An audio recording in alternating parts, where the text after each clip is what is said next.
Welcome to the Human Capital Innovations Podcast, your go-to source for personal, professional, and organizational growth and development.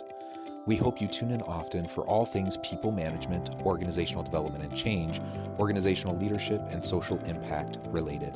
Maximize your personal and organizational potential with Human Capital Innovations Podcast.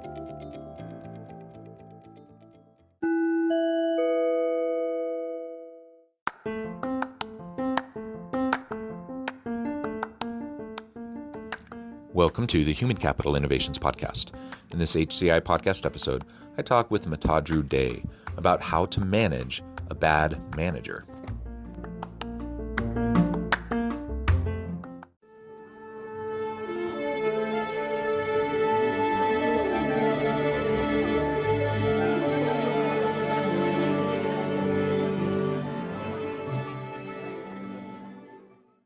Mitadru Day, welcome to the Human Capital Innovations Podcast.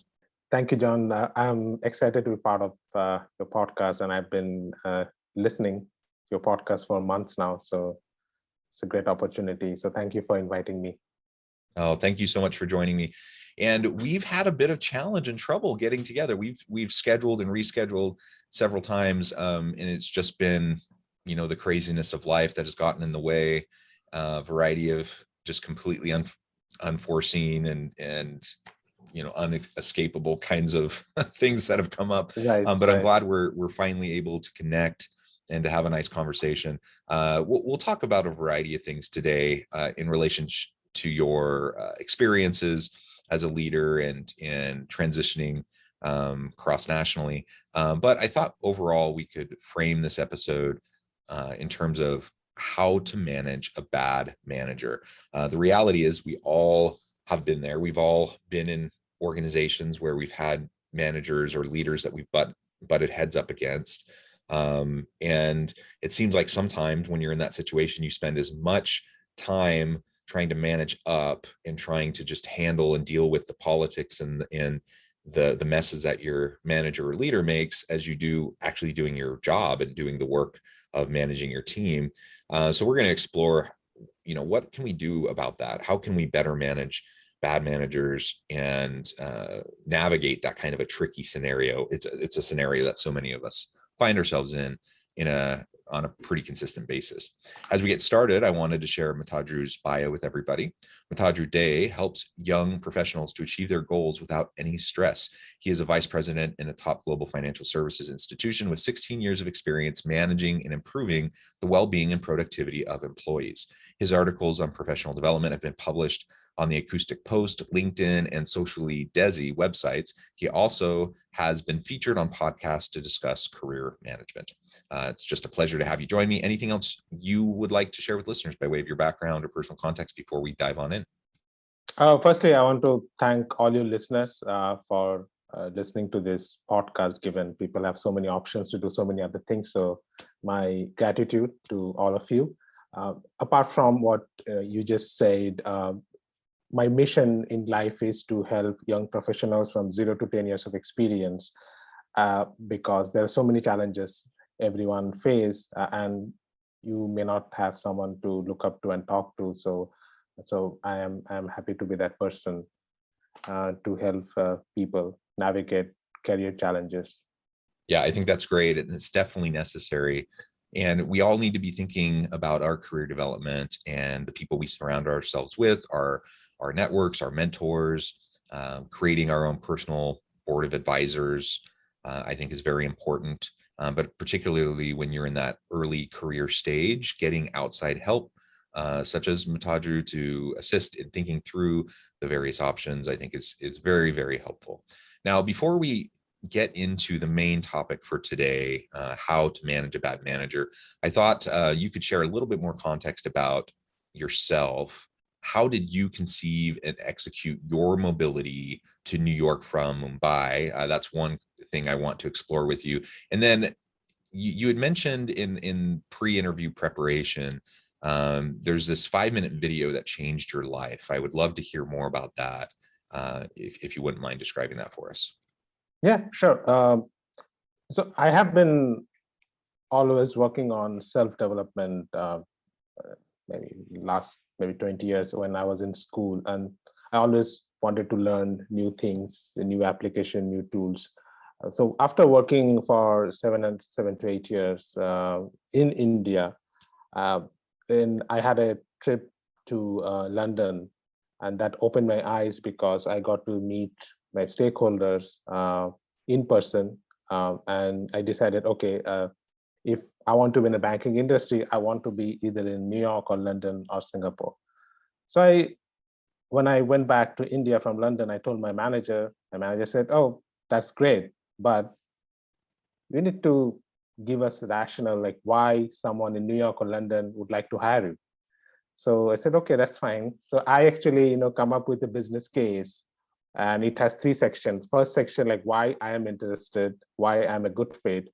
Second, why the hiring manager in New York or London or Singapore would hire me. And third, how it will benefit the firm.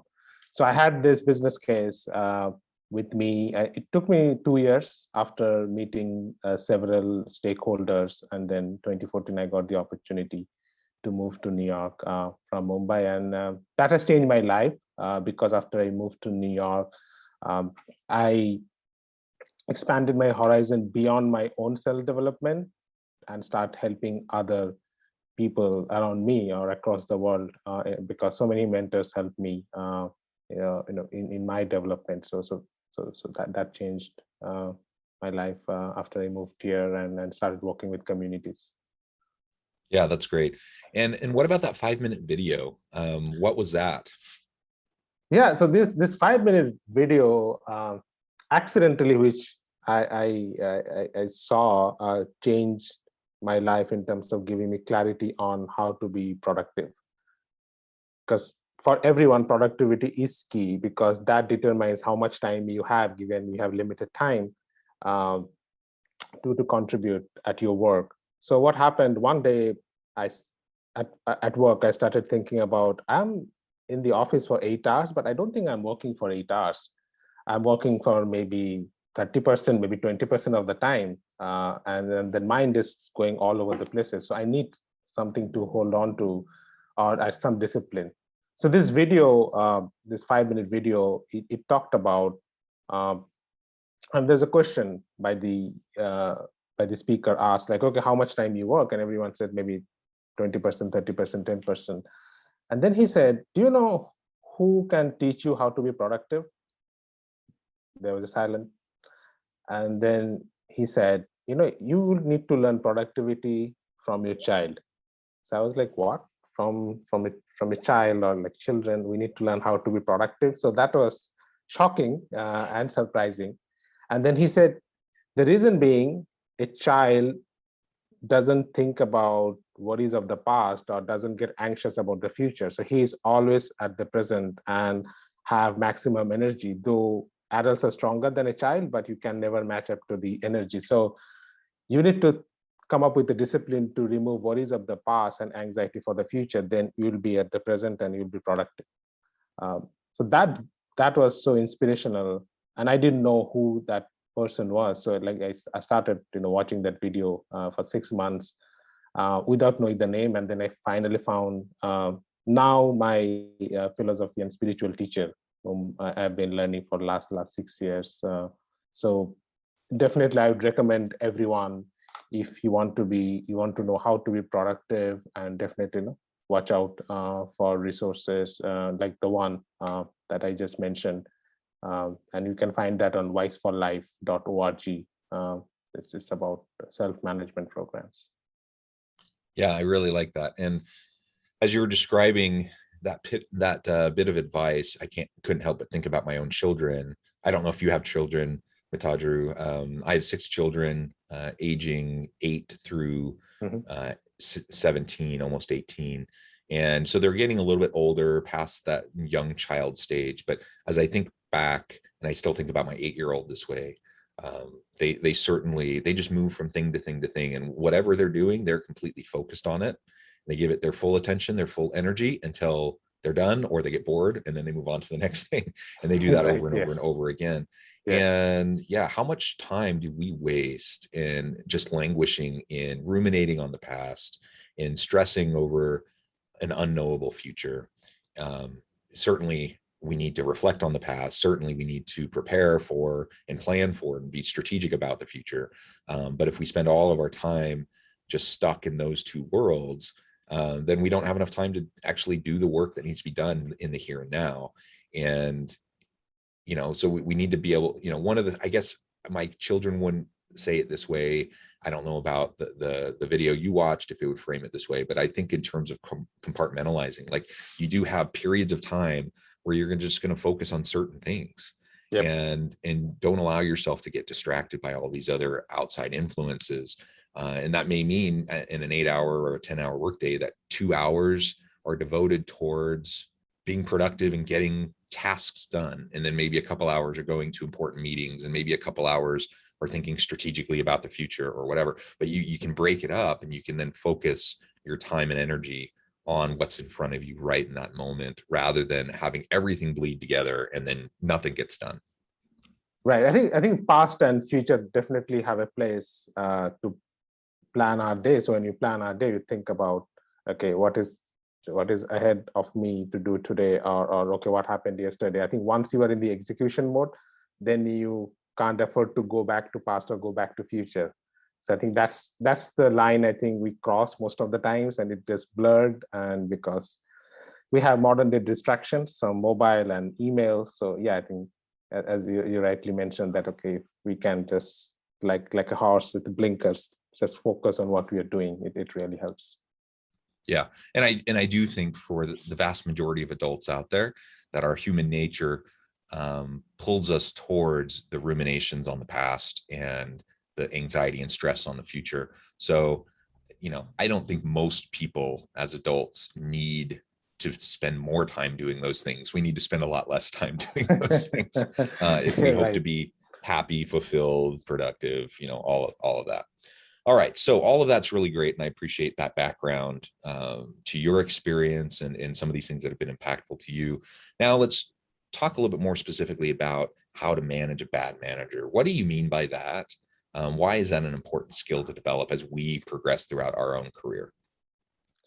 Sure, and now obviously we are talking about great resignation and different drivers. But before that, whenever people used to talk about resignation, I remember I always read or heard that people don't leave company, people leave their managers. Because your manager builds the culture in the team. And as a manager, if that culture is not built, then people will leave. And especially this time where so many people are leaving. But there could be situations where even if you want to leave, you may not for certain considerations. So I have come up with some ideas where people can approach or think about without leaving your current manager. So I'll go one by one. First is the assessment of your manager. You need to understand like what's your manager's focus, because some managers are people manager, some managers very good with managing stakeholders, some managers are good with risk and control. So if you have a manager who is, that he's not or she is not a good people manager, you can't expect that person to understand you deeply and comfort you. So I think that understanding or assessment really helps. And then once you understand that, okay, so my manager is not a good people manager, so let me find out the mentors within the organization who can help me, on those aspects that my manager is not able to help. So, yeah, and just along with that, I think part of it's just managing expectations, right? Yeah. So if I have a bad boss or someone I perceive as a bad boss, I'm going to show up to work every day frustrated, annoyed. I'm going to spend a lot of time, like you were saying earlier, I'm going to spend a lot of time ruminating on the past things that my manager has done to me, the wrongs they've done to me, and all of those frustrations. And I'm not going to spend time actually progressing and developing myself. And so, like you said, you surround yourself with other people. Maybe your manager's not the person who's going to give you the good feedback or the constructive mentoring and performance conversations and coaching. So you look for other people who can provide that, maybe who you don't directly report to, but can still be helpful nonetheless. and just managing those expectations and then being proactive within the context you find yourself in is going to be hugely beneficial. It's not going to completely remove the negative impacts of a bad manager, or if they're a toxic leader or a jerk boss, it's not going to erase that, but it will allow you to navigate it a little bit better.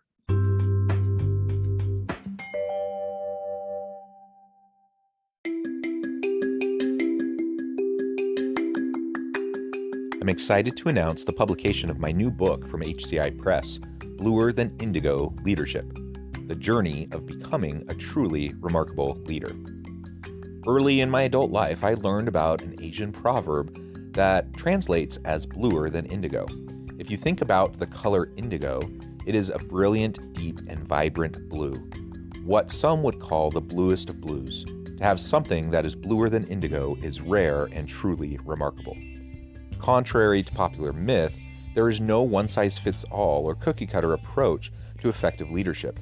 There's no silver bullet, no secret sauce, no go-to model that will solve all of our problems. The truth is, great leaders have all had their unique strengths and flaws, and have all had to discover and then pave their own distinctive path in their life's journey to fulfill their leadership potential. Bluer Than Indigo Leadership will help you discover your own path and explore those ordinary, everyday actions that will help you respond to an uncertain future and produce extraordinary results for individuals, teams, and organizations.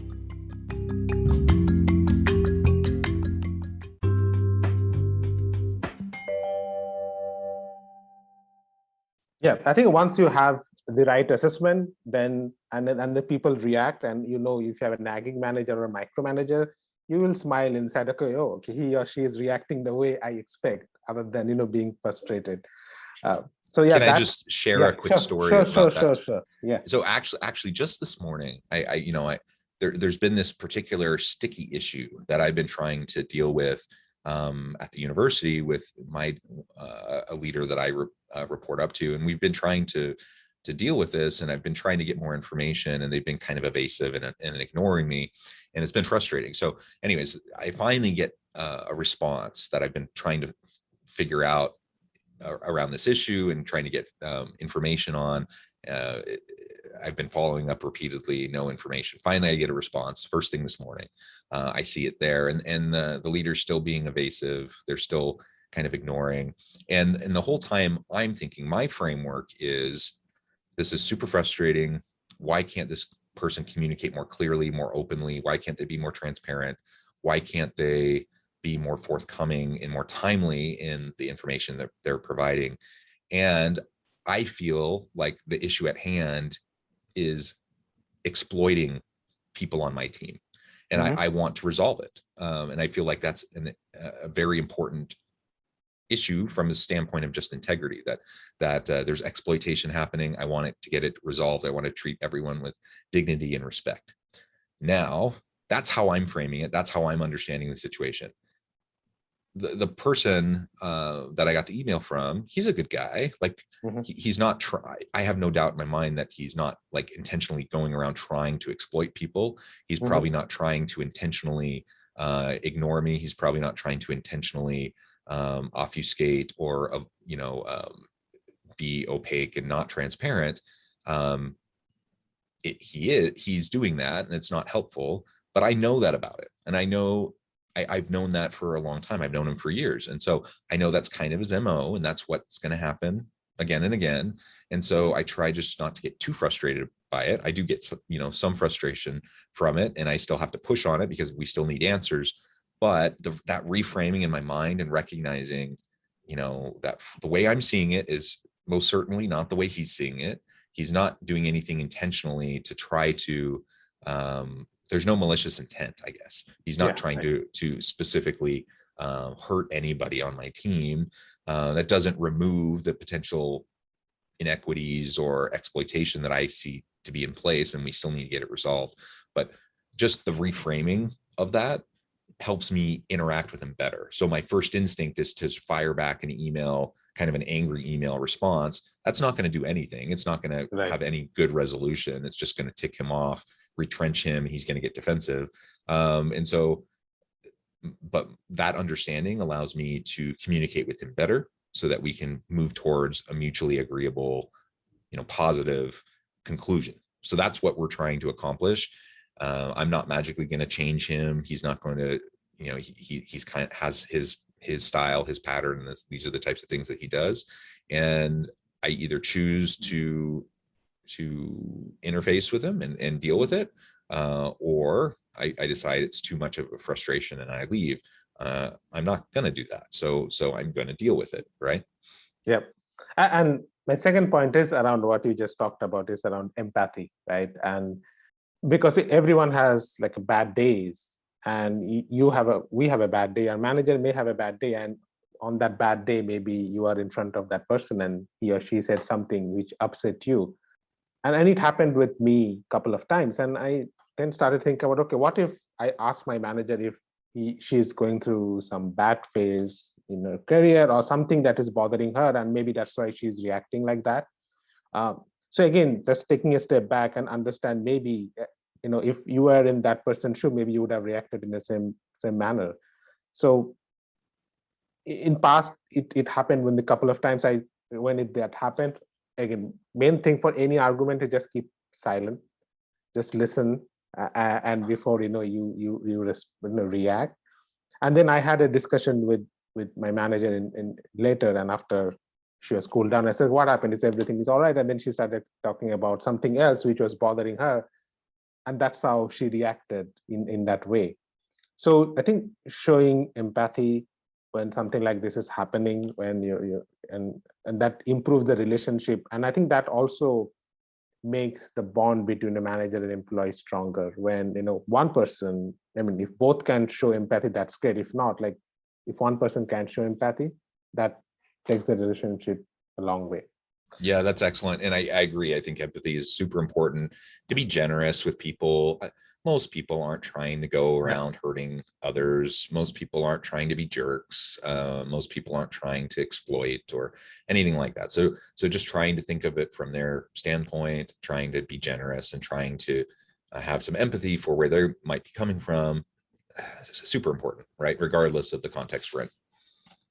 Right. The third point is around understanding what's your manager's position in the company as well as in the industry, because I know of a real life incident in Wall Street where someone got angry with his manager and he lost a job, and he didn't get a job for 4 years because his manager was influential one and ensured that he doesn't get a job. So I think again, it's very important to understand, when before you react with a strong emotion, what could be the repercussion. And if you, as I mentioned, if someone is vindictive, that can ruin your career. So just be smart about using your emotion in those tensed situations. Yeah, emotion can't, it's an important thing. It's an important human characteristic. We all have it.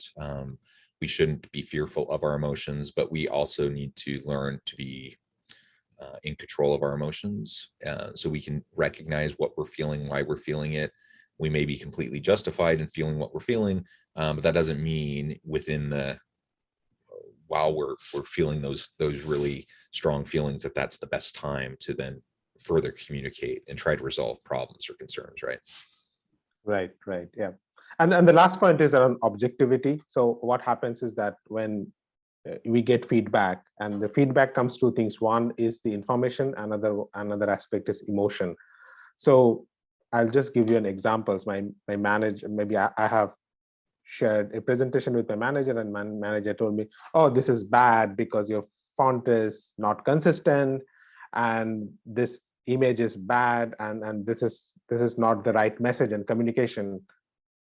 Now if I break it down, I mean, there's a lot of frustration, and I can get frustrated, but there was some real good feedback hiding in that in that response from my manager, in terms of, okay, my presentation skill is not great because my font is all over the places, my alignment is not right. So if you can segregate the real objective feedback from the emotion, that will help you develop yourself.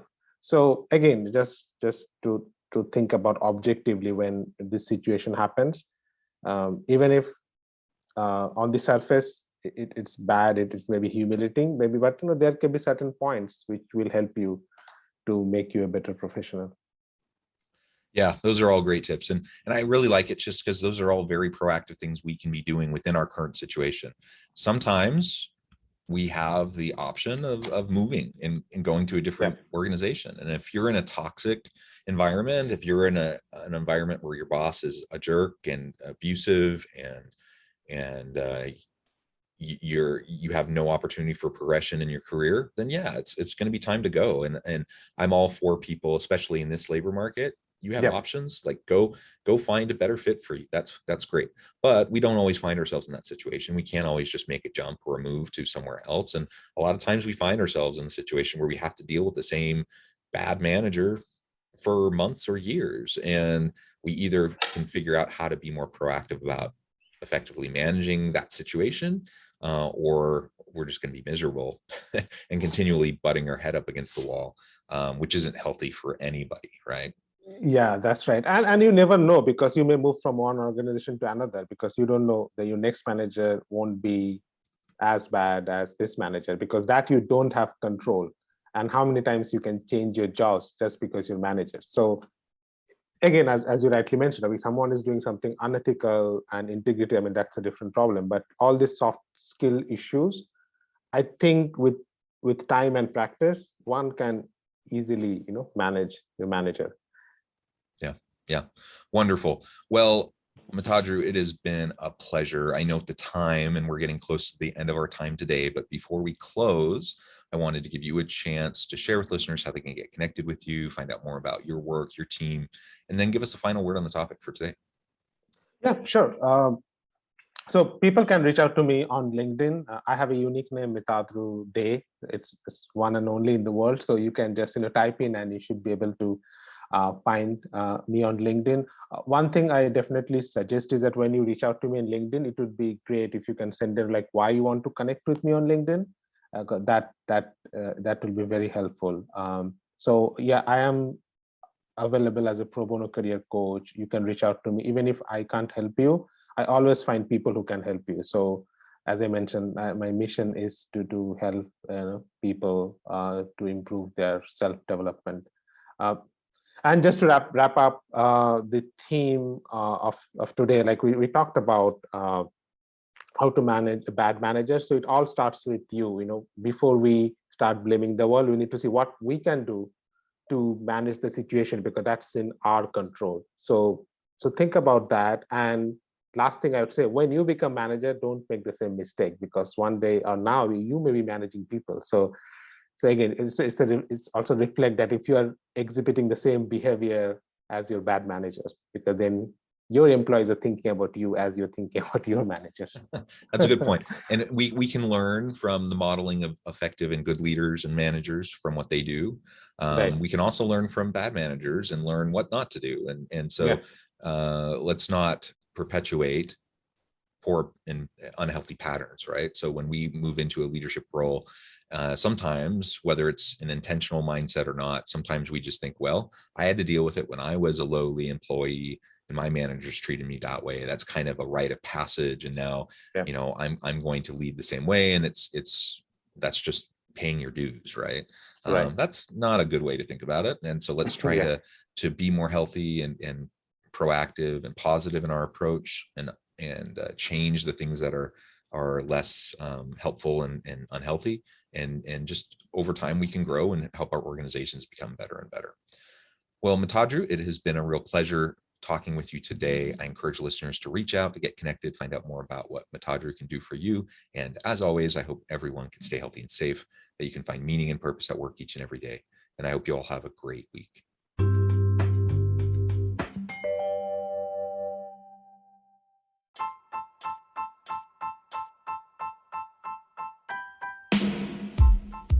The alchemy of truly remarkable leadership.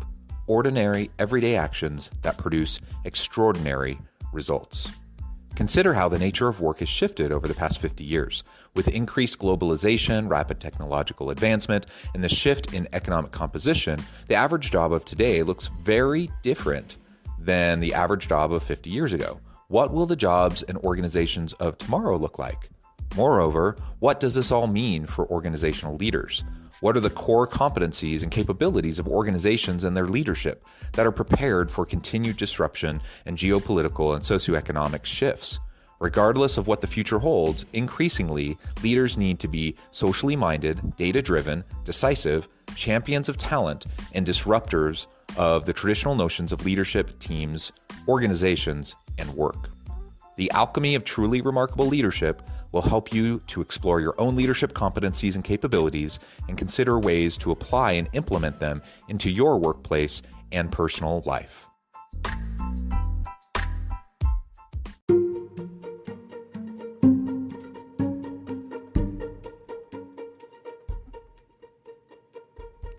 Check out Human Capital Innovations magazine, Human Capital Leadership.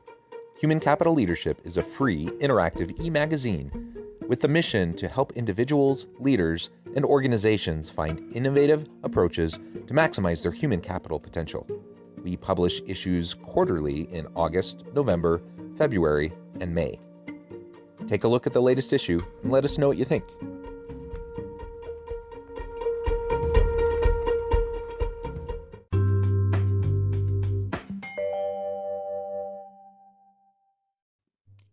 Thanks again for joining us for this episode of the Human Capital Innovations Podcast. I hope you stay healthy and safe and that you have a great week.